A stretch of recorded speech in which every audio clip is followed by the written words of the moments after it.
আজকের নিউজ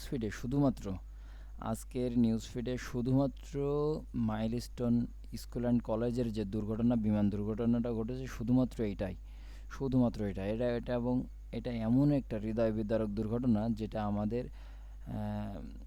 যেটা আসলে দেখার মতো পরিস্থিতি নেই, শোনার মতো ভয়ঙ্কর যেসব বর্ণনা দিচ্ছে যারা ওখানে ছিল, বা এই ঘটনা থেকে যারা কয়েকজন বের হতে পেরেছে বা এখনো পর্যন্ত সজ্ঞানে আছে, তো তাদের বর্ণনা শুনলে গায়ের লোম সোজা হয়ে যাচ্ছে, এমন একটা পরিস্থিতি। ঘটনাটা ঘটেছে মাইলস্টোন স্কুল অ্যান্ড কলেজে, যেখানে যেখানে শুধুমাত্র এখন আহাজারি ছাড়া আর কিছুই নেই। দেখেন, খুবই খারাপ অবস্থা। আর সর্বশেষ খবর হচ্ছে এটাই যে এই যে বিমান বাহিনীর যেই পাইলট ছিলেন, অর্থাৎ এনার নাম আছে তৌকির, এই অফিসার ইনি মারা গেছেন। এই এখন যে টাইম তার ঠিক 2 মিনিট আগে বিমান বাহিনীর সে অফিসার তৌকির আহমেদ তিনি মারা গেলেন। এবং এখনও পর্যন্ত অন্ততপক্ষে আহত তো 200 জন, পাশাপাশি 20 জন মারাই গেছেন 20 জন। দেখেন, ঘটনাটা একটা ঘটেছে, কিন্তু তার থেকে গুরুত্বপূর্ণ বিষয় যা আরও ভয়াবহ রূপ নিতে পারে এবং সবথেকে জরাকীর্ণ অবস্থা সেটা হচ্ছে এই ভিডিওটা দেখেন, যে বাসে করে রক্তদাতাদের পৌঁছে দেওয়া হচ্ছে বার্ন ইনস্টিটিউটে।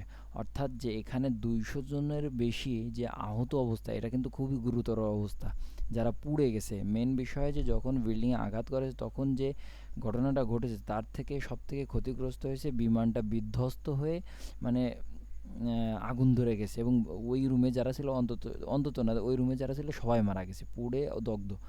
আর যারা বেঁচে আছে তাদের অবস্থা এতটাই খারাপ যে তারা তো বাঁচবে কি বাঁচবে না এমন একটা অবস্থা। তবে তাদের রক্ত প্রয়োজন, মানুষের শরীরের চামড়া এবং যে শিরা উপশিরাগুলো আছে, এগুলো যখন পুড়ে যায় তখন প্রচুর রক্তক্ষরণ হয় এবং তাদের রক্তের প্রয়োজন। অর্থাৎ এখন মেন বিষয় আছে যে 200 জন অন্তত এই যে আহত, তাদের ভিতরের থেকে আস্তে আস্তে মারা যাবে, আস্তে আস্তে অনেক মানুষ মারা যাবে।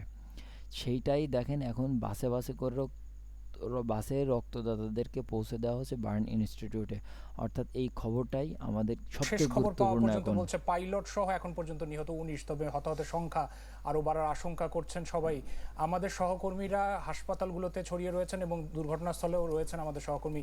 এই পর্যায়ে আপনাদেরকে নিয়ে যেতে চাই ভাগ অগ্নিদগ্ধদের নিয়ে। এখন পর্যন্ত যদি আমরা বলে রাখি 100 জনেরও বেশি কিন্তু এই জাতীয় বার্ন ইনস্টিটিউটে এসেছে। তবে সর্বশেষ তথ্য পাওয়া পর্যন্ত প্রায় 50 জনের বেশিকে ভর্তি দেখানো হয়েছে, যার মধ্যে বেশিরভাগই কিন্তু আশঙ্কাজনক, এমনই তথ্য জানি। আমি যেটা বললাম ঠিক ওইটাই, যে অন্ততপক্ষে যারা ভর্তির নমুনা দেখানো হচ্ছে সেটা 50 জন, কিন্তু ভর্তি হয়েছে আরও বেশি, অর্থাৎ 100 জনের উপরে। তো এটা তো শুধুমাত্র জাতীয় বার্ন ইনস্টিটিউট, আরও অনেক ইনস্টিটিউট রয়েছে যেখানে এদেরকে ভর্তি করা হয়েছে। তবে এদের অবস্থা এতটা আশঙ্কাজনক, তারা অধিকাংশই বাঁচবে না, এদের মৃত্যুর হার আরও বাড়বে। ছিলেন আইন উপদেষ্টা, তিনি যখন এখানে এসে আহতদেরকে দেখিয়েছেন, দেখার পরই মূলত তিনি সাংবাদিকদের এই তথ্য জানিয়েছেন। এর পরবর্তী আসলে আবার রাতের 8টায় আরেকটি সংবাদ ব্রিফিং আছে, যেখানে আপনার স্বাস্থ্য মন্ত্রণালয়ের অধীনে যারা দায়িত্বরত আছেন তারা মূলত সার্বিক বিষয় নিয়ে একটি ব্রিফিং করবেন। তখন আসলে যে চিত্রটি সেটি উঠে আসবে, কারণ এখন পর্যন্ত ছড়িয়ে ছিটিয়ে ঢাকার বিভিন্ন হাসপাতালে কিন্তু অনেক রোগ। তবে আমি একটুখানি আগে যমুনা টেলিভিশনে একটা নিউজ দেখেছিলাম, যেখানে ওরা একটা পোস্ট করেছে, বিষয়টা এরকম যে নেগেটিভ রক্তের প্রয়োজন। অর্থাৎ এখানে তো খুবই করুণ অবস্থা, তো সবারই রক্তের প্রয়োজন, সবারই কম বেশি রক্তের প্রয়োজন। আমরা এই ভিডিওটা যারা দেখছি তারা দয়া করে যদি কেউ দিতে আগ্রহী থাকো, তো তোমরা শুধুমাত্র 999-এ কল করো, করে তোমাদের লোকেশনটা জানাও এবং তোমাদের জানাও, ওরা তোমাকে পৌঁছে দেবে। এমন হয়। আর তুমি যদি নিজে দায়িত্ব নিয়ে যেতে পারো, অবশ্যই যেতে পারো, এটা সম্পূর্ণই মানবতার ব্যাপার, তুমি চাইলে এটা করতে পারো। এই দুর্ঘটনায় যারা আহত হয়েছেন তারা কিন্তু ভর্তি হয়েছেন। এখন সর্বশেষ তথ্য পাওয়ার জন্য আসলে আমাদের রাতের 8টায় রাতকে এখানে আসতে হচ্ছে, কারণ বিশেষায়িত এই হাসপাতালগুলোতে যারা অগ্নিদগ্ধ হন তাদের জন্য যে চিকিৎসা সেবা রয়েছে সেটি আসলে অন্য কোথাও শিক্ষক সহ কেউ এসেছেন স্বেচ্ছা রক্ত দেওয়ার জন্য, আবার অনেক রক্ত দানকারী প্রতিষ্ঠান আছেন, তারাও এখানে এসেছেন। আমরা দেখেছি ঢাকা মেডিকেল কলেজ হাসপাতালের যে শিক্ষার্থীরা, তারাও কিন্তু এখানে যে প্রয়োজনীয় রক্তগুলো সেগুলো কিন্তু সংগ্রহ করছেন। সার্বিক পরিস্থিতি বলতে গেলে যে হতাহতের সংখ্যাটি সেটি আশঙ্কা- কিন্তু প্রায় 200-র কাছাকাছি আকাশ, বলা যায়। অতি তবে আশঙ্কাজনক 200 অবস্থায় কাছাকাছি। যারা রয়েছেন তাদেরকে কিভাবে চিকিৎসা দেওয়া হচ্ছে এবং তাদেরকে আলাদা করে কি কোনো চিকিৎসা দেওয়া হচ্ছে কিনা, কিভাবে তাদেরকে আলাদা করা হচ্ছে এই বিষয়টি যদি জানাতেন।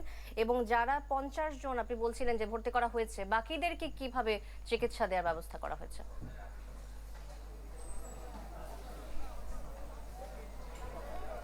ছিলেন আইন উপদেষ্টা, সেটি তখনই সর্বশেষ তথ্য ছিল। সেই তথ্য অনুযায়ী কিন্তু এখনো কিন্তু আমরা আপডেট কোনো তথ্য এখানে হাসপাতাল কর্তৃপক্ষ আমাদেরকে জানাতে পারেনি। তারা পরবর্তী যে তথ্যটি সেটি রাতের 8টায় জানানোর কথা রয়েছে আমাদেরকে। আর এই হাসপাতালেই শুধু 50 জনের বেশি ভর্তি ছিল 5টার আগ পর্যন্ত। এখনো কিন্তু অনেক রোগী আসছে, আর যাদের অবস্থা খুবই আশঙ্কাজনক তাদেরকে কিন্তু আইসিইউতে রাখা হচ্ছে। যেহেতু এখানে একটি সীমাবদ্ধতা রয়েছে, সেক্ষেত্রে কিন্তু ঢাকা মেডিকেলের যে বার্ন ইউনিট সেটিও কিন্তু প্রস্তুত রাখা হয়েছে।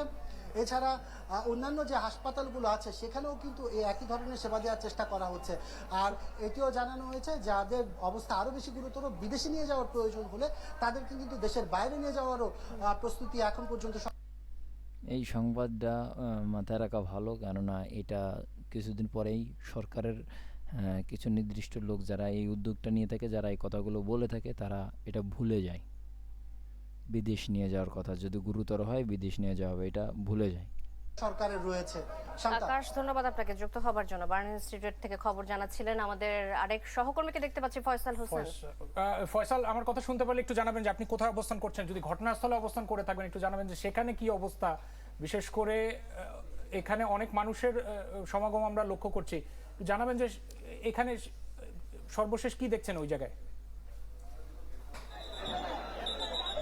এখানে সর্বশেষ পরিস্থিতি হচ্ছে যারা এখানে প্রায় 15 থেকে 20টি থেকে 5 ঘন্টা কাজ শেষে এখন কিন্তু সেনাবাহিনী, ফায়ার সার্ভিস এবং অন্যান্য বাহিনীর যে এখানে সকাল থেকে আমি আসলে দেখানোর চেষ্টা করছি এখানকার সর্বশেষ বলতে হয় যে যাই হোক, ভয়াবহ চিত্র, আরও গুরুতর ভয়াবহ চিত্র উপস্থাপন হবে যখন এখান থেকে হাসপাতাল থেকে মানুষজন মারা যাবে।